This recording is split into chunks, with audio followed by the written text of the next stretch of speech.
స్వేచ్ఛ లేదు, న్యాయం లేదు, అన్యాయమే రాజ్యమేలుతుంది.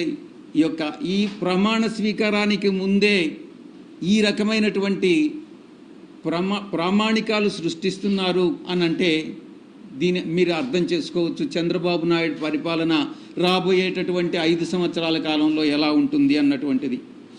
కనీసం ఫిర్యాదు చేస్తామన్నా కూడా దాడి చేయించుకొని దాడి జరిగిన తరువాత గాయాలకి గురై ఆ తర్వాత కూడా ఫిర్యాదు చేస్తామనంటే అధికారులు భయపడుతున్నటువంటి పరిస్థితి ఫిర్యాదు తీసుకునేదానికి. ఇది చంద్రబాబు నాయుడు పరిపాలన. ఈరోజు రాష్ట్రాన్ని అత్యంత భయానకమైనటువంటి వాతావరణంలో ఈరోజు చంద్రబాబు నాయుడు ప్రమాణ స్వీకారానికి ముందే నెట్టడం జరిగింది. ఇక ఆంధ్ర రాష్ట్రం ఏర్పడిన తరువాత రాష్ట్రం మొట్టమొదటిగా మద్రాసు రాష్ట్రం నుంచి విడిపోయి ఆంధ్ర రాష్ట్రం ఏర్పడిన తర్వాత ఎన్నో ఎన్నికలు జరిగాయి, ఎన్నో ప్రభుత్వాలు వచ్చాయి, ఎన్నో ప్రభుత్వాలు వెళ్ళాయి. కానీ ఈ విధంగా ఎన్నడూ లేని విధంగా ఎన్నికల తర్వాత హింస చెలరేగడం అన్నటువంటిది ఈ యొక్క చంద్రబాబు నాయుడే నాంది పలికాడు అన్నటువంటి విషయాన్ని నేను మీకు తెలియజేస్తా ఉన్నా.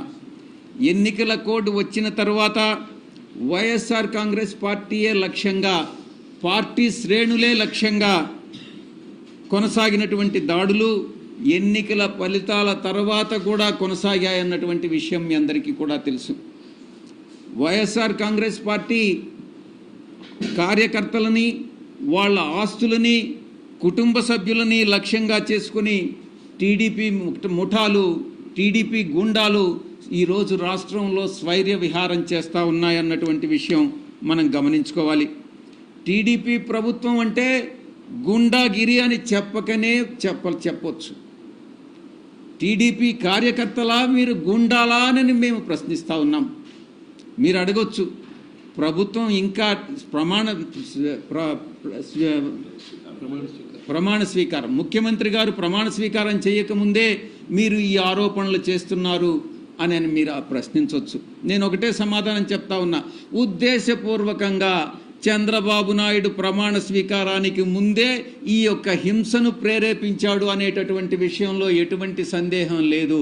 ప్రమాణ స్వీకారం చేసిన తరువాత ప్రభుత్వం బాధ్యత వహించాల్సి వస్తుందనని ప్రమాణ స్వీకారానికి ముందే వైఎస్ఆర్ కాంగ్రెస్ పార్టీ కార్యకర్తల మీద దాడులు జరపండి అనని ఆయనే స్వయంగా ఆదేశాలు ఇచ్చాడు అన్నటువంటి విషయం అంతర్గతంగా తెలుగుదేశం పార్టీ నాయకులు చర్చించుకుంటున్నటువంటి విషయం మీ దృష్టికి వచ్చే ఉంటుంది.